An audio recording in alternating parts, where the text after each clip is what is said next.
একটা যুদ্ধ এমনি এমনি লাগানো হয় না, এটা পরিকল্পিত। কারণ বিশ্বে এভাবে যদি ম্যাসাকার না করা হয় তাহলে নতুন শক্তি আত্মপ্রকাশ করে না। যারা বিশ্বের ইতিহাসগুলো একটু পড়ে দেখেছেন, ওয়ার্ল্ড হিস্ট্রি, তারা বুঝতে পারবেন যে বিশ্বে যখনই কোনো পরাশক্তি আত্মপ্রকাশ করেছে তখন একটা বড় যুদ্ধের প্রয়োজন হয়েছিল। যেমন প্রথম বিশ্বযুদ্ধ, ওই সময় সারা বিশ্বে দাপটের সাথে কয়েকটা কান্ট্রি রুল করতো, তার নাম জার্মানি, একটা হচ্ছে ব্রিটেন এবং রাশিয়া চেষ্টা করেছে। তাদের পরে যখন অটোম্যানদেরকে পরাজিত করা হয়েছে তখন নতুন শক্তি হিসেবে আত্মপ্রকাশ করেছে ইউনাইটেড স্টেট।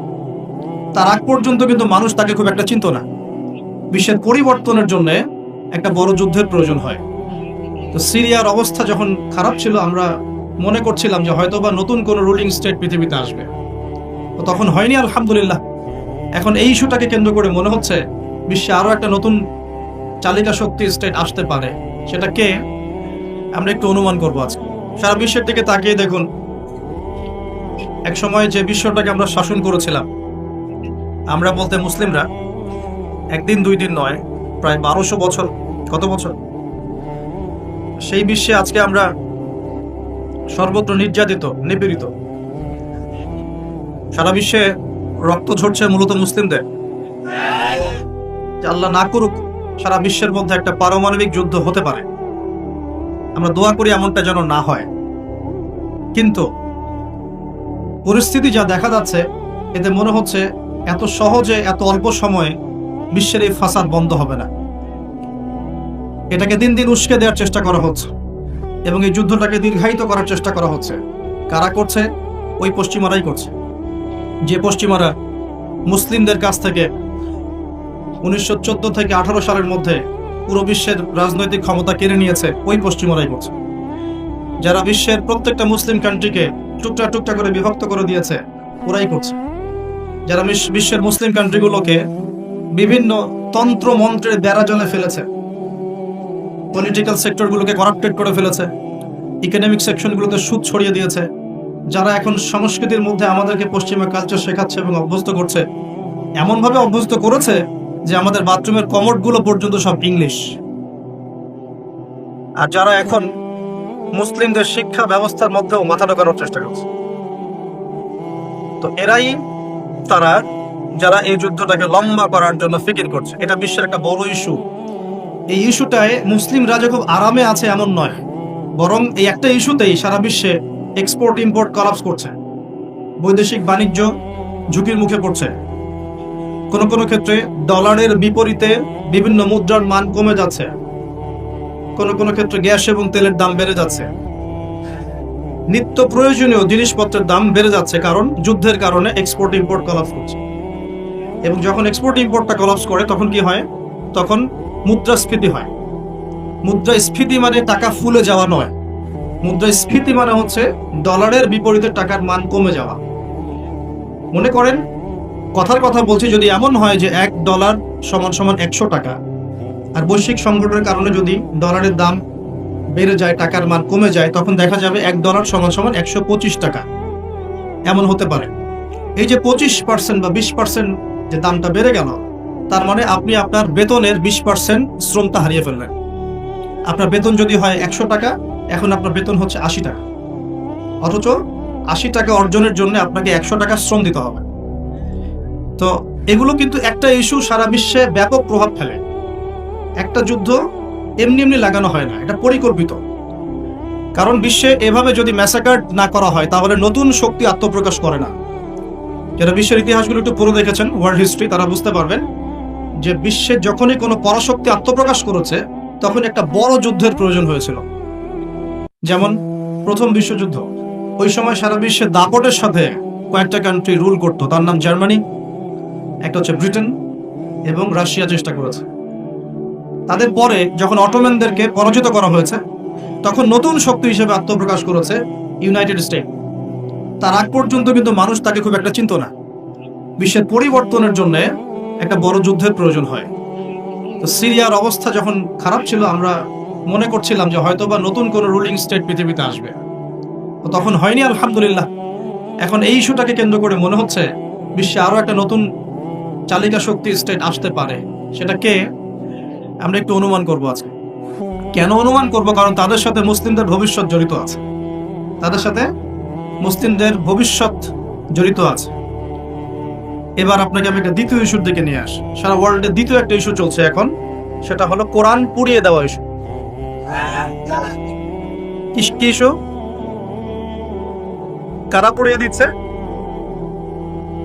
আমরা মুসলিমরা কি কখনো অন্য কারো ধর্মগ্রন্থ পুড়িয়ে দিয়েছে? আমরা বরং এই কথা বলি যে কোন মুসলিম ততক্ষণ পর্যন্ত মুসলিম হতে পারবে না যতক্ষণ পর্যন্ত সে ঈসা আলাইহিস সালামকে নবী বলে স্বীকার না করছে। আমাদের চাইতে নবী ঈসা আলাইহিস সালামকে কেউ বেশি সম্মান করে? আমরা বলছি কেউ মুমিনই হতে পারবে না, মুসলিম হতে পারবে না যদি সে ঈসা আলাইহিস সালামকে আল্লাহর নবী বলে স্বীকার না করে।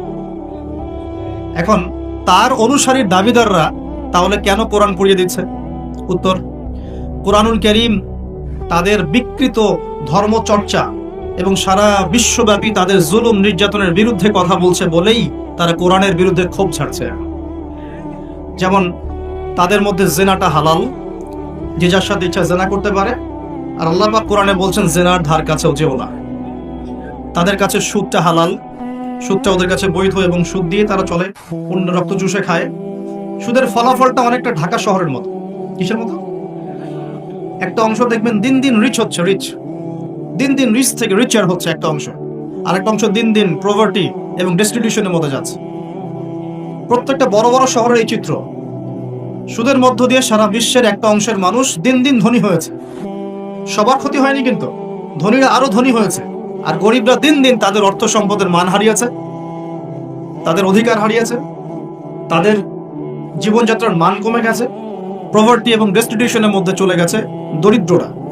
তারা এক কথায় বলতে পারি দাসত্বের শৃঙ্খলে আবদ্ধ হয়েছে, অর্থনৈতিক দাসত্বের শৃঙ্খলে আবদ্ধ হয়েছে। এটা ব্যক্তি থেকে শুরু করে সমাজ, কোনো কোনো ক্ষেত্রে রাষ্ট্র পর্যন্ত দাস হয়ে গেছে। আপনারা কি শ্রীলঙ্কার কথা জানেন? দেশটা যে দেউলিয়া হয়ে গেছিল, কেন হয়ে গেছে? মূল কারণটা কি? দুইটা কারণ বল। কয়টা কারণ? অনেকে তিনটা চারটা কারণ বলেন। অর্থনীতিবিদ যারা আছেন, আমাদের দেশের বড় বড় অর্থনীতিবিদ যারা আছেন, তারা 4টা থেকে 5টা কারণ বলেন। আমি স্টাডি করেছি, কিন্তু আমরা ইসলামিক সেন্সে দেখি দুটো কারণ। কয়টা কারণ? 1 নাম্বার দুর্নীতি। 1 নাম্বার কি? দুর্নীতি। 2 নাম্বার হচ্ছে রিবা বা সুদ। ব্যাস, যথেষ্ট। বাকি যেগুলো অপরিকল্পিত প্রজেক্ট ইত্যাদি ইত্যাদি, এগুলো অত মেজর কারণ নয়, এগুলোকে সামাল দেওয়া যেত। মূল কারণ দুটো, একটা হচ্ছে করাপশন বা দুর্নীতি, একটা হচ্ছে রিবা বা সুদ। আপনারা কি জানেন এই উপমহাদেশের মধ্যে আরো একটা কান্ট্রি ঠিক শ্রীলঙ্কার মতো পরিণতি বরণ করতে যাচ্ছে? নো, বাংলাদেশ না, এক্স্যাক্টলি পাকিস্তান। অথচ তারা এই তো আমাদের মহান মুক্তিযুদ্ধে কত নির্মম ভাবে আমাদের ভাইদেরকে হত্যা করেছিল না? এটা কি ন্যায় ছিল না অন্যায় ছিল? আচ্ছা, কি উদ্দেশ্য ছিল ওদের? ওরা চাইতো আমাদেরকে শাসন করতে, আমরা দাসত্বের শৃঙ্খলা থাকবো, ওরা আমাদেরকে শাসন করবে। আজকে দেখেন মাত্র 30 থেকে 40-50 বছরের ব্যবধানে আল্লাহ পাকের কি ফয়সালা। আমরা কারো ক্ষতিতে কিন্তু খুশি হই না। আল্লাহ পাকের ফয়সালা দেখুন, এমন একটা জায়গায় চলে গেছে যে হয়তো তাদের কাছে ওষুধের কাঁচামাল আছে 2 দিনের। কয় দিনের? গতকালকে রিপোর্ট, ওষুধ তৈরির যে কাঁচামাল প্রয়োজন হয়, যেগুলো বাইরে থেকে মানুষ ইম্পোর্ট করে, যেগুলো শিপ থেকে নামানো হয়, এগুলো নামানোর মতো ডলার তাদের কাছে নাই যে ডলার দিয়ে সেগুলো নামাবে। 2 দিনের মেডিসিন আছে ওদের কাছে। আপনারা জানেন না, আমাদের টাকার হিসেবে যদি $1 সমান সমান 80 বা 100 টাকা হয়, অলরেডি তাদের কাছে $1 সমান সমান প্রায় 375 রুপি পাকিস্তানের, এবং তাদের মুদ্রাস্ফীতি অনেক বেশি। সুদের কারণে, পশ্চিমাদেরকে বন্ধুরূপে গ্রহণ করার কারণে, কোনো কোনো ক্ষেত্রে মুসলিমদের সাথে গাদ্দারি করার কারণে, কোনো কোনো ক্ষেত্রে করাপশনের কারণে এবং ডমিনেশন, জনগণের উপর ডমিনেশনের কারণে আজকে আস্তে আস্তে আস্তে আস্তে ওদের অবস্থা এমন একটা জায়গায় চলে গেছে। আল্লাহ না করুক, আমরা তো কারোর জন্য বদদোয়া করবো না, আল্লাহ না করুক, দেখা যাবে হয়তো 1 মাস রমজান মাসের মধ্যে দেখবেন দেউলিয়া হয়ে বসে আছে। এমন হতে পারে। কেন হচ্ছে বিষয়গুলো? কারণ রিবা। মূল কারণটা কি? রিবা এবং দুর্নীতি। মূল কারণটা কি? দুর্নীতি এবং রিবা। একটা কথা বলি, দুর্নীতিতে কিন্তু আমরাও কম না, অন্তত আমাকে এদিকে কিন্তু আমরাও কম না। একটা সময় ছিল যখন আমরা 1 নাম্বার ছিলাম, মনে আছে? এটা ছিল 2005 সালের কথা। কত সাল? 2005 এখন কত 2023। এখন আমাদের অবস্থা মাশাআল্লাহ আগের চেয়ে কিছুটা ভালো হয়েছে। এখন আমরা এই যে কারেন্ট অ্যাফেয়ার্স যারা তোমরা পড়াশোনা করো, বিসিএস কোচিং করছেন, আপনারা জানবেন এখন আমরা কত নাম্বার, 13 নাম্বার। কত নাম্বার? 13 নাম্বার। কিছুটা তো উন্নতি হয়েছে। 1 নাম্বার কে জানেন দুর্নীতিতে? কোন কান্ট্রি? সুদান, দক্ষিণ সুদান। কোন কান্ট্রি? দক্ষিণ সুদান কি মুসলিম কান্ট্রি না মুসলিম কান্ট্রি? মুসলিমরা টপে কেন? দুর্নীতির সাথে মুসলিমদের কোনো সম্পর্ক থাকার কথা কি? তাহলে আমরা টপে কেন, 1 নম্বরে কেন? দক্ষিণ সুদান 1 নম্বরে কেন? ওরা কি মুসলিম না? তাহলে শুধু লা ইলাহা ইল্লাল্লাহ মুখে বললেই মুসলিম হওয়া যায় না, যতক্ষণ পর্যন্ত না মানুষ কোরআন এবং সুন্নাহকে আমল করে দেখাচ্ছে। আপনারা কি জানেন সবচেয়ে কম দুর্নীতিপূর্ণ কান্ট্রি কোনটা জানেন? ডেনমার্ক। হ্যাঁ, কে বলেছে? ডেনমার্ক। তার সাথে আরো একটা কান্ট্রি আছে, তার নাম হচ্ছে নিউজিল্যান্ড। কোন কান্ট্রি? এই দুটো কান্ট্রির কোনটাই কি মুসলিম কান্ট্রি? তারা কি লা ইলাহা ইল্লাল্লাহ বিশ্বাস করে? তাদের সংবিধানে কোরআন আছে, তাদের আমলের মধ্যে রাসূলের সুন্নাত আছে, তারপরেও তারা দুর্নীতিমুক্ত হলো কিভাবে? তার মানে ওই শিক্ষাটুকু তারা ঠিকই কোরআন সুন্নাহ মোতাবেক আমল করেছে, শুধু মুখে লা ইলাহা ইল্লাল্লাহ হয়তো পড়ে না। তাহলে আমি এতটুকু বোঝাতে চাচ্ছি তারা কেন কোরআনকে বিরোধিতা করছে, কেন কোরআনকে পুড়িয়ে দেওয়ার চেষ্টা করছে? কারণ কোরআন এইসব অন্যায়ের বিরুদ্ধে কথা বলছে। এক, কোরআন সমকামিতার বিরুদ্ধে কথা বলছে। কোরআন সমকামিতার বিরুদ্ধে কথা বলছে, আর তাদের কাছে সমকামিতা হচ্ছে বাক স্বাধীনতা। একটা ছেলে চাইলে একটা ছেলেকে বিয়ে করতে পারে, একটা মেয়ে চাইলে একটা মেয়েকে বিয়ে করতে পারে। বলে নাউজুবিল্লাহ। আসলে বিয়ে তো ওখানে প্রয়োজন নাই, ওখানে প্রয়োজন সেক্সের। কিসের প্রয়োজন? সেক্সুয়াল সম্পর্ক। বিয়ের কোনো প্রয়োজন নেই। তারা ওখানে অবাধ এভাবে বিকৃত যৌন চর্চা করে, যেটা কোরআন সরাসরি হারাম করেছে। বরং কোরআন বলছে এমন পাপের কারণে কওমে লুতকে যে শাস্তি দেয়া হয়েছে, এই শাস্তি মহাবিশ্বে কাউকে দেয়া হয়। বলেন নাউজুবিল্লাহ। কওমে লুতের নাম তো শুনেছেন, লুত আলাইহিস সালামের কওম। এই কওমটাকে যখন আল্লাহ পাক ধ্বংস করেন, তখন মাটিটাকে উপরে উঠিয়েছিলেন, জমিনটাকে উপরে উঠিয়েছেন, উঠিয়ে আকাশ থেকে পাথর বর্ষণ করেছেন। বর্ষণ করার পরে আল্লাহ পাক উল্টা দিকে জমিনটাকে ধসিয়ে দিয়েছেন। এভাবে আল্লাহ রাব্বুল আলামিন কোন কওমকে এর আগে ধ্বংস করেন। আর কোন কওমকে আল্লাহ পাক সবচেয়ে বড় শাস্তি দিয়েছেন? বলেন, কওমে লূত। তো এই কওমে লূতের যে এই আপনার শাস্তি, এই শাস্তিটা কি তারা পাওয়ার যোগ্যতা অর্জন করেছে কি করে নাই? করেছে না করে নাই? এজন্যই হয়তোবা শেষ জামানায় একটা হাদিস এসেছে, 10টা বড় বড় আলামত আছে শেষ জামানার। তার মধ্যে একটা হচ্ছে বিশাল একটা ভূমিকম্প হবে, একটা পৃথিবীর পূর্ব দিকে, একটা হচ্ছে পশ্চিম দিকে, আর একটা হচ্ছে পৃথিবীর মাঝখানে। আল্লাহ রাব্বুল আলামিন হয়তো ওই শাস্তি আবার পুনরাবৃত্তি ঘটাবে। ওরা কেন কোরআনকে পুড়িয়ে দেয়?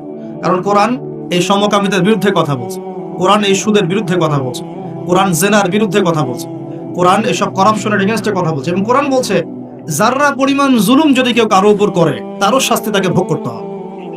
একজন মানুষ বা একটা জাতি যদি অন্য কোনো জাতির উপর সামান্য জুলুমও করে, সেই শাস্তি আল্লাহ পাক তাকে ভোগ করাবেন কি করাবেন না? এবং সারা বিশ্বের দিকে তাকিয়ে দেখেন যে সারা বিশ্বের প্রত্যেকটা সেক্টরে তাদের জুলুম চলছে কি চলছে না? চলছে কি না? এই কারণেই তারা কোরআনের বিরুদ্ধে এত ক্ষোভ। তো এই বিষয়টা কি সারা বিশ্বে এখন হাইলাইটেড ইস্যু না? সারা বিশ্বে এই বিষয়টা নিয়ে খুব কথাবার্তা হচ্ছে না? এটাকে আমরা বলি ব্লাসফেমি, অর্থাৎ ধর্ম এবং ধর্মগ্রন্থকে অবমাননা করা। কিন্তু চিন্তা করবেন না, আল্লাহ রাব্বুল আলামিন নিজে এই কোরআন হেফাজতের দায়িত্ব নিয়েছেন। আল্লাহ পাক সূরা হিজরে বলেছেন, ইন্না নাহনু নাযালনা যিকরা ওয়া ইন্না লাহু লাহাফিজুন। নিশ্চয়ই আমি এই কোরআন নাজিল করেছি, এই কোরআন হেফাজত করার দায়িত্ব কার? আল্লাহ।